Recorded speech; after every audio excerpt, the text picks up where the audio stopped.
Hello, my Aloha tribe, and welcome to the Aloha Perspective, where you get a little bit of something and a whole lot of everything. Happy Wednesday. It is hump day, and we're here with Self-Care Wednesday. Whoops. Sorry. We're here with Self-Care Wednesday. So I found this in the same thing that I read yesterday, the Radical Acceptance, and it was a little like meme, whatever. It was a little graphic. That was the word I was looking for. From the Karma Gaia email that I shared, or thing that I shared yesterday on radical acceptance. So this one is about opposite reactions. And it says, if your emotions are doing more harm than good, try acting opposite. Now, some of these, I think they're heading in the right direction, but in my personal opinion, I think they may just miss the mark a tiny bit, depending on the situation. I think in generalized terms, this is great right down the board. But as we all know, situations get complicated, and it's not always cut and dry, and it's not always as easy as the words on paper can make it sound. What is happening with this thing today? My goodness. All right. Sorry, guys. All right. Technical difficulties. Ay. All right. Let's see if that works. I don't know who's on, but hello and good morning. All right. So self-care, opposite reaction. There's the natural urge and the opposite. Okay. So the natural urge, anger gets us ready to attack. It activates us to attack or defend. Show kindness, concern, or walk away. Shame gets us ready to hide. It activates us to isolate. Raise your head up, give eye contact, shoulders back. Fear gets us ready to run or hide. It activates us to escape danger. Go towards it, stay involved in it, and build courage. Depression gets us ready to be inactive. It activates us to avoid contact. Get active. Disgust gets us ready to reject or distance ourselves, push through and get through the situations.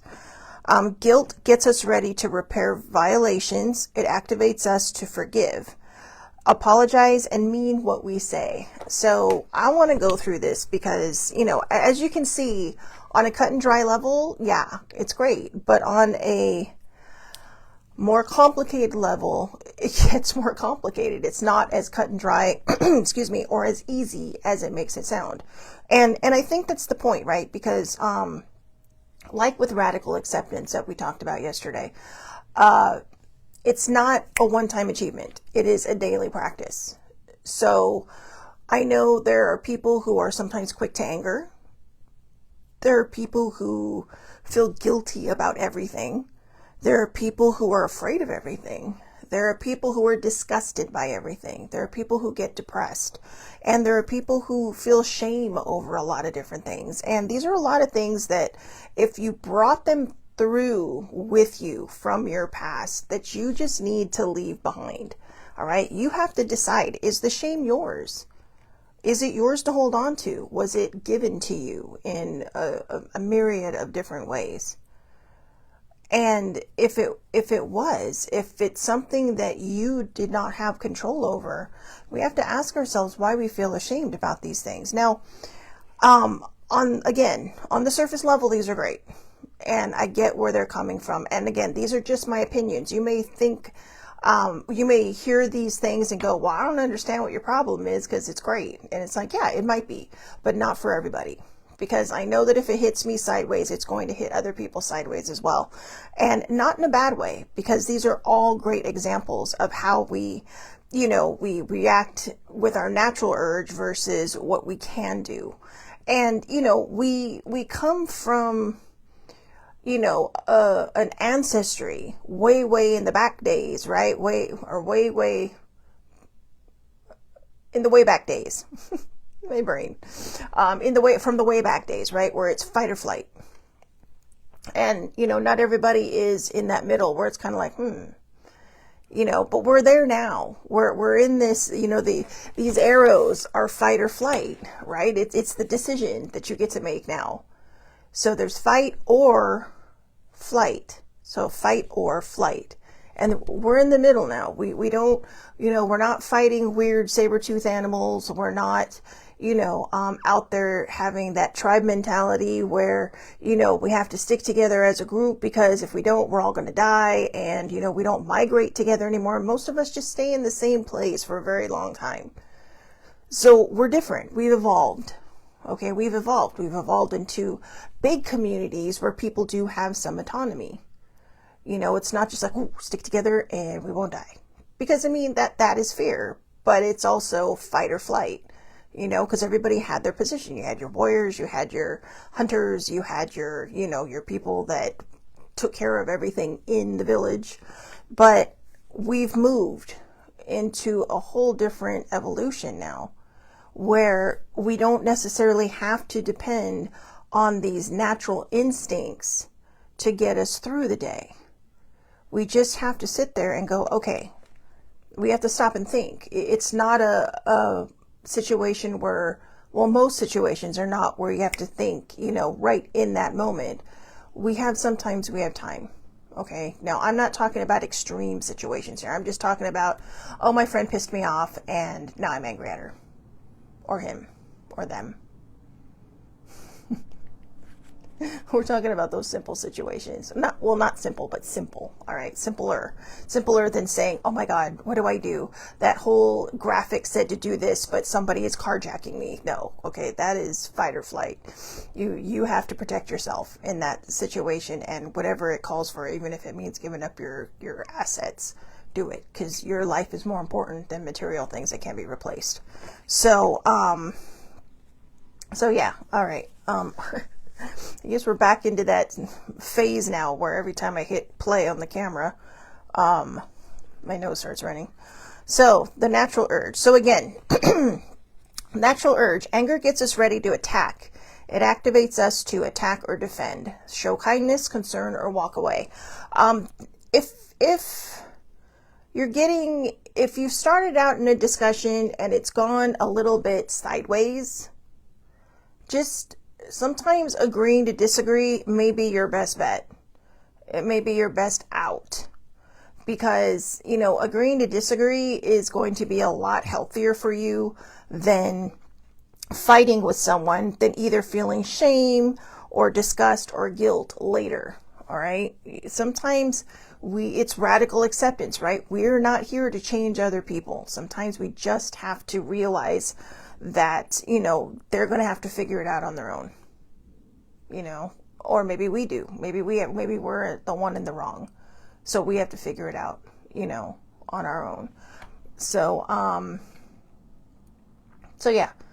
And when I say we, I mean, it's because we're all watching here, right? All right. So yeah, sometimes our natural urge is to just kind of knee jerk and just get angry and just,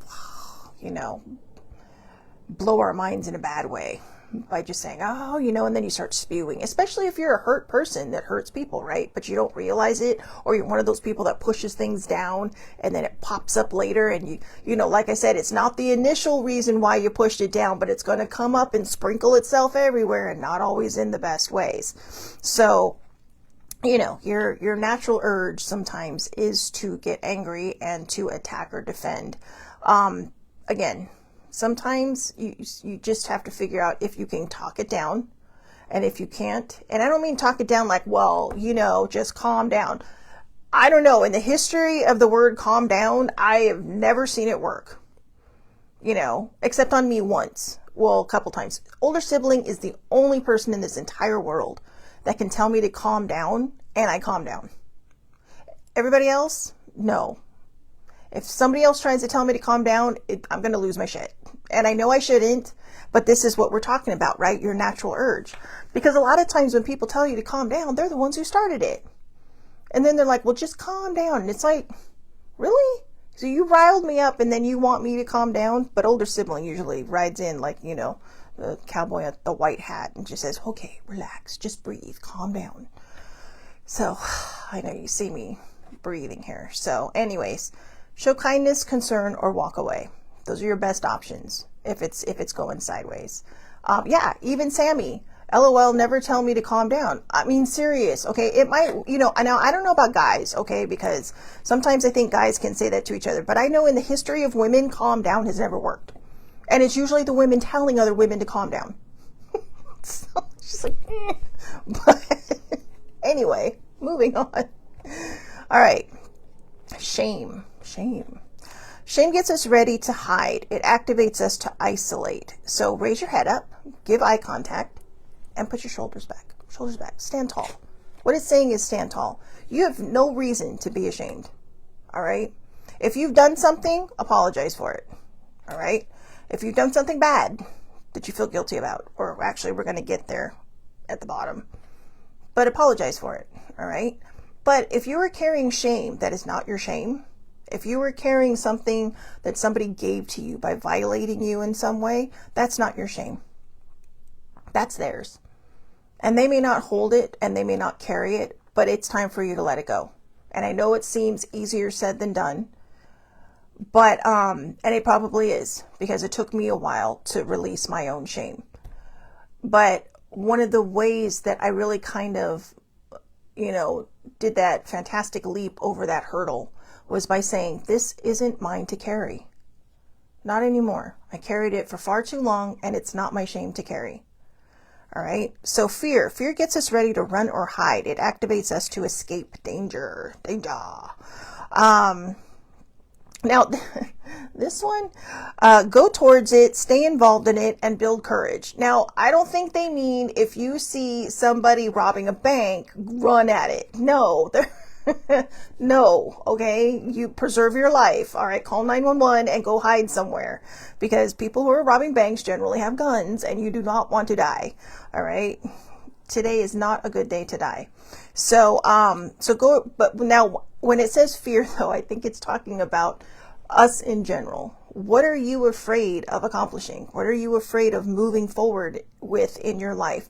What are you afraid of, tackling in your everyday life? Because if there is something, this is saying, go towards it, stay involved in it, build that courage in yourself. Sometimes the guilt, the disgust, and the shame that may come with something that happened in a trauma can keep us in fear mode. And fear mode is not going to serve you. It is not going to help you. It is not going to do anything for you except upend you and keep you stuck exactly where you're at. I call that chaos brain. I don't know what other people call it, but that's what I struggle with, is chaos brain, because I get really, really close to something and then I freak out. So this one really hit me in the right way. Go towards it, stay involved in it, and build courage. Build courage. So remember, make good choices, because again, this isn't, fear gets us ready to run and hide. Go towards it. Do not go towards bad things. All right. But in your own personal life. All right. And it's sad that I have to explain this, but I can see one day somebody going, well, Charlotte Gray said. It's like, no, they didn't know.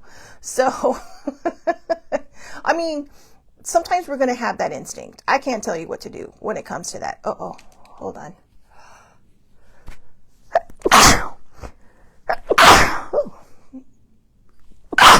Excuse me. Wow. Anyway, so sorry about that. Bless me. So, oh, thank you, Sammy. She said, bless you. Thank you. I know I get very superstitious about that. If people don't bless me, I will literally look at them and it's like, can you bless me, please, before I die? So, yes, I can't be dramatic. Oh no, I'm sorry. What does my cup say? I'm theatrical. That's right. I am. Yeah, I have a little bit of theater under my belt. Not a lot, because again, fear got in my way. My teachers, my drama teacher and my writing teacher, my creative writing teacher, both said, I expect big things from you because you have the talent and you have that, that charisma, as the older sibling always says, but fear held me back. So maybe that's the best example, right? Go towards it, stay involved in it, and build courage. Build courage. Sometimes we have to fight through ourselves to get to the other side. So depression gets us ready to be inactive. It activates us to avoid contact. So the opposite reaction for that is get active. Okay, I get it. If it's a situational kind of depression, yeah, but not everybody's there, right? A lot of people have that kind of depression that is so bad they can't even get out of bed. So if you're one of those people, I'm going to tell you, when it says get active, just get out of bed. All right, just get out of bed. If you got out of bed, but you're been in your pajamas for a week, change your pajamas. That's being active. That is showing yourself that, hey, you know what? I can do this. Find the little things that you need to do to push through the depression. Because when we spiral, when we get into those funks, when we get into those, those dark places, sometimes we do become trapped in those. And the only way out is, sure, other people can come and visit, and people can come and say things, and people can send you emails and text messages and, private messages or whatever. But it all starts with us. And I understand for those of you who struggle with a dinged up mental health, how hard getting active can be. I do. I see you. I feel you. I understand you. And sometimes I think my own fear holds me back in that way. But I have found that, I do try a little bit harder now. And when I'm really having those rough days where it just feels like everything feels impossible, I just try to do little things to show myself, hey, you're still involved in your life, you're still active, and maybe this will be the day that we kind of come over this hump and say, all right, I'm back. All right, so just help yourself move forward. And like I said, if it's just getting out of bed, get out of bed, walk around your house. And if you feel like you got to get back into bed, okay. But maybe every hour or maybe every other hour, get up and walk around the house. Get active in that way. Now, if it's a situational kind of depression and maybe you're feeling blue about something, maybe, things didn't turn out the way you wanted to, get up and get active. Get back out in the world, okay? Do your thing. Do your stuff. And it's just like, if you have a dinged up mental health and you do feel like you can just get outside, go do it. And I'm not telling you to go run a marathon. Okay. I'm just saying, go outside, get some fresh air. All right. So, disgust gets us ready to reject or distance ourselves. Push through. The opposite reaction is push through and get through situations. I have been in this situation. I'm not very proud of it because when I read this, I was like, ooh, that's me. I'm one of those who are just kind of like, I will give people a million chances. But the minute you step across that line of like seriously bad choices, I distance myself, and you kind of have to work your way back into my life. And I'm sure that I've done that to other people. I mean, in the sense where they're like, nope. But I mean, I've had people distance themselves from me, and I asked them what happened. They're all like, and I'm like, yeah, but that was you, not me. And, I'm not saying I'm perfect because I am absolutely not. But I am so aware of my shortcomings that I do everything I can to not give other people a reason to not like me because I was a people pleaser for so long. Now, I just don't care. You want to be disgusted with me for no reason, that's your problem. If you think you have a reason, that's fine. Because, you know what? I'm going to say this, and this coming from a place of my own self-love and my own charisma, I'm pretty fucking awesome to be around. And those are not my words. Those are words of other people, of my friends, of my family, of them saying this to me when I figure, why, what is wrong with me? Those are not my words. But I think every one of us is awesome to be around. I think we all bring something to the world. And if people want to distance themselves from you, you have to ask yourself why. And if you can't come up with a reason why you did something, maybe it's just them. Maybe they're just projecting. Okay. Now I know I felt a little awkward saying that I'm fucking awesome to hang around because that felt very uncomfortable. But I think that's my fear. Oh, thank you, Sammy. Sammy says I am awesome. Yeah, it still feels a little funny to say that because I'm not, and this is where I struggle, right? So I said this is coming from a place of self-love, but I'm so worried that someone's going to think I'm a narcissist. Seriously, that's my fear. But again, if you're not going to take the opportunity to get to know an individual and you are just going to automatically judge them off of what you think, you might miss out on something amazing. Not me, but I mean just in general. Well, I guess me too, but just in something general, and if we find ourselves so disgusted with people that we reject them and walk away, you better think long and hard about what you're doing. The only time I've done this twice in my life, 3 times in my life, okay? And amazingly enough, they were all in defense of somebody that I super duper care about. That was really kind of like, what is all the animosity towards this person? Because I weighed both sides. I saw both sides. And I also knew very well both sides. And in time, one of those things started to repair itself. And then of course I felt like, okay, well, if they're going to repair it, then I've got to make good. And I did. And I don't know if it's still awkward or whatever, but you get there. But in order to avoid these situations, don't cause situations to happen where people may feel disgusted with you, or where you may feel disgusted with somebody else.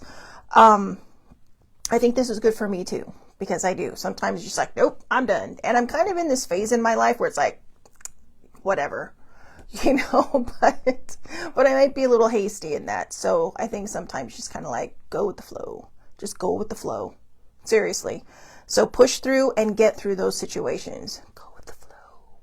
All right. So the last one, guilt. Guilt to me goes right along with shame and fear. But to me, guilt goes a lot with shame.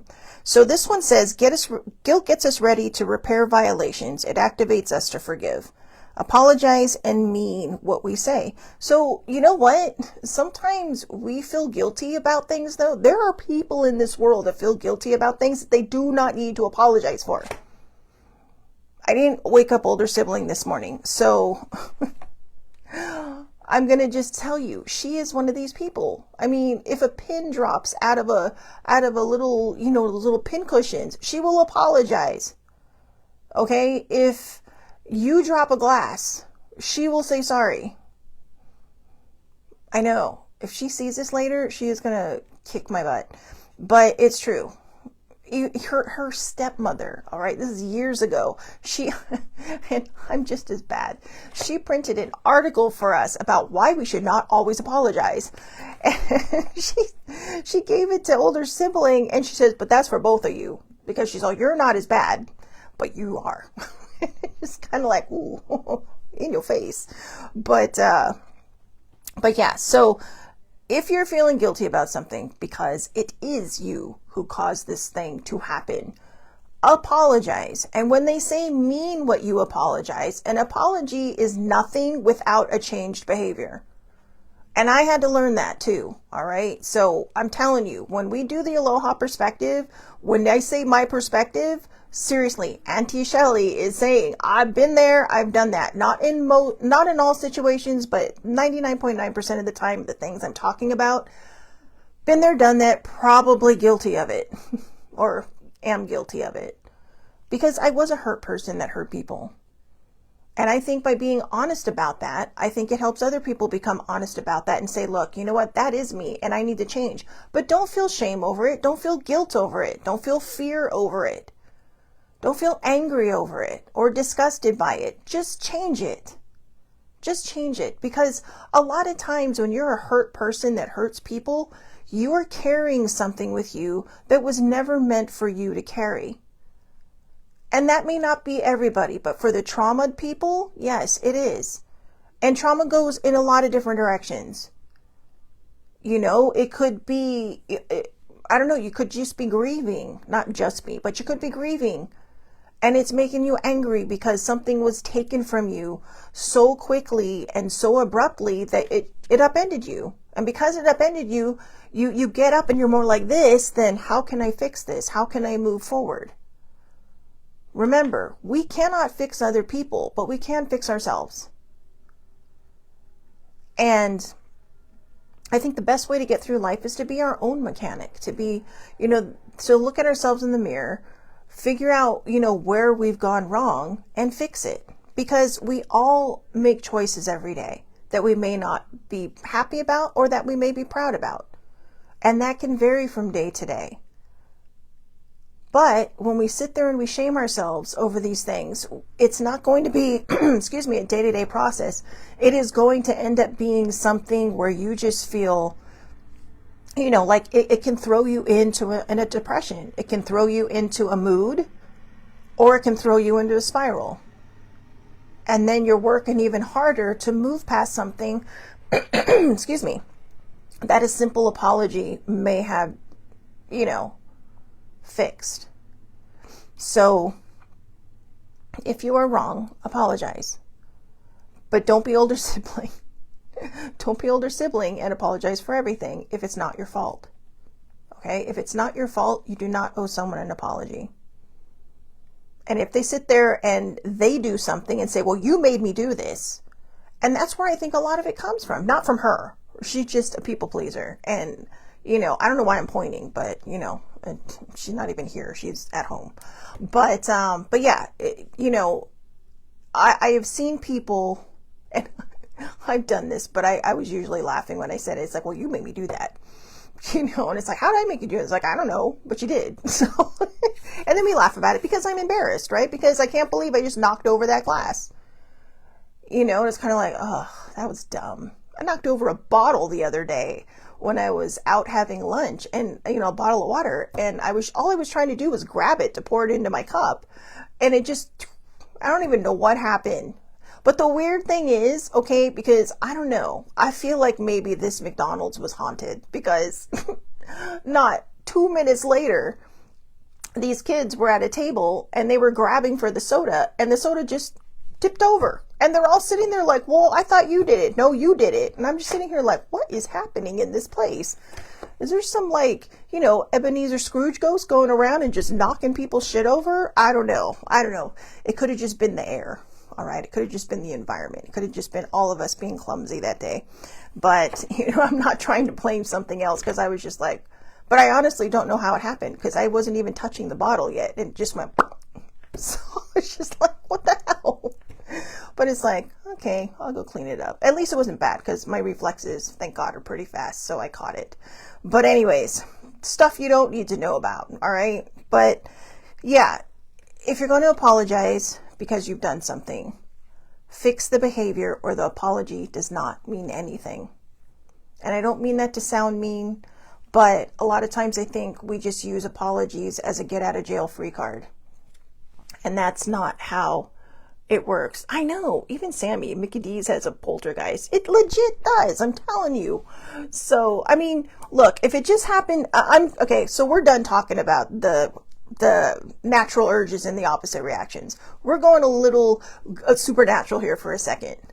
I am telling you, if it only happened to me, I would have been like, yeah, that figures. I don't remember touching the bottle, but this is par for the course for me. Just being clumsy. That is my middle name. My middle initial is a C. And even though, Klutz is not my middle name, I feel like it represents well as the middle initial in my name. But the fact that these kids who were sitting there for more than 10 minutes eating and doing all this other stuff, and they weren't being obnoxious, okay? You know how some kids sit there and they throw the fruit at each other and they think they're funny and blah. But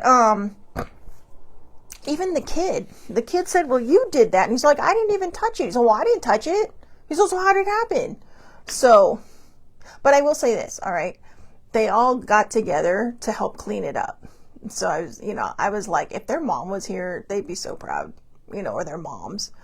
Because the older kid looked like he was kind of in charge of them. I don't know. Sometimes they're all the same age, but one kid's like a foot taller than everybody else. But yeah, they would have been proud, because they all legit did their best to clean it up.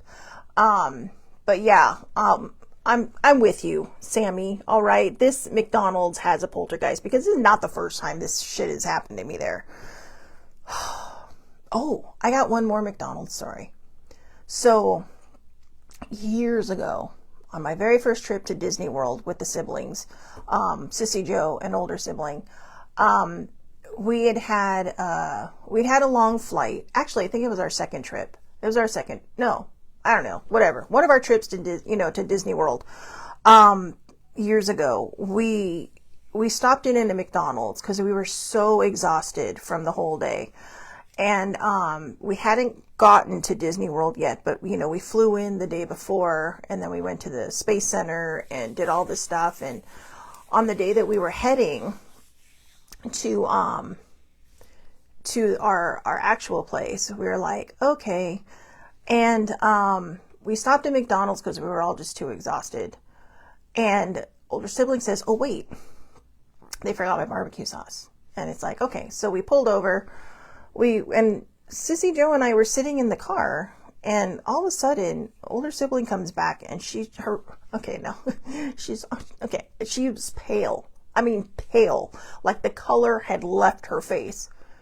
And she gets in the car, and we're like, well, what's wrong? Now, mind you, this is the girl who has had, these two sitting in the front have enough ghost stories between the two of them of their own personal, stories to write a book. But she comes back and she's just pale. We're like, well, what's wrong? Did something happen? Did someone try to hurt you? And then we're both like, we knew we should have gone in with you. And she's all, no. She's all, as I was walking out the door to come back to the car, I just heard somebody whisper in my ear, sorry. And she's all, and I looked around, and she's almost like an older man's voice. And she's all, I looked around and nobody was standing around me. And she's all, I don't think it scared me. It just kind of upended me for a moment. And I was just like, wow. So maybe, just maybe, if you franchise a McDonald's, it comes with its own ghost. Can I say? It's awkward and it's weird. But yeah, that one, even now when she talks about it, she's, oh, I got chills. And I'm like, I don't get it. It's like you lived with a poltergeist and you're sitting here going, oh, that scared you? And she's like, well, it was just not expected. I mean, seriously, right? You go into a McDonald's, the last thing you expect is like an EVP in your ear. So I don't know. It was wild and crazy days. But anyways, I hope everybody has a wonderful, wonderful day. I will see you back here tomorrow, 8:30 a.m. Pacific time, Facebook Live. All lives are public under Shelley Marie Lucas. I have no idea what we're going to talk about. Maybe I'll find a good ghost story to share. That'll be fun, right? I know. Well, I don't want to scare anybody either, but, we'll just, I don't know. We're going to move away from the, let me tell you how life can be for you, and move into something fun. So if you have any ideas, Sammy, if you have any ideas, please let me know. Well, I'm feeling kind of supernaturally, right? Like everybody's ghost stories. But yeah, like I said, I know it's not always, something that people like to talk about. We were texting one night with a friend in a group chat that sibling and I belong in. And I was just talking about something that happened. She's like, I don't want to talk about this anymore because it's starting to scare me. This person's like 2,000 miles away. But just the text chat alone was kind of like, So you never know how someone's going to feel about that, right? So anyways, again, I hope you all have a wonderful, wonderful day. I'll see you back here tomorrow. Sammy, thank you for popping on. I appreciate you so, so much. It's my fault older sibling's not on. But anyways. All right. Ooh, she likes the ghost and supernatural idea. All right. So I'll try to find one, and I'll try to find one that's not overly scary because I don't want to frighten people. Well, I'll put supernatural in the comment line so that way you can decide if you want to watch it or not. All right. But we'll try to find something fun. All right. San Diego has a lot of ghost stories. Maybe I'll just share those. I know, lots. I've even been to the Whaley House out here, which is in the National Registry as one of the most haunted places in America, a national registry, all right? So the interesting thing about that, though, is every state you go to, they all claim they have the most haunted house. But I will tell you, I have had experiences in this house. And every time I've gone 3 times in my life. And 3 times? I think 3 times. Maybe twice. But I'm pretty sure it was 3 times. But each time something awkward has happened. So anyways, maybe we'll do that. All right. We'll do the San Diego ghost tour via the Aloha Perspective. So I hope everybody, again, has a great day, and I will see you back here tomorrow.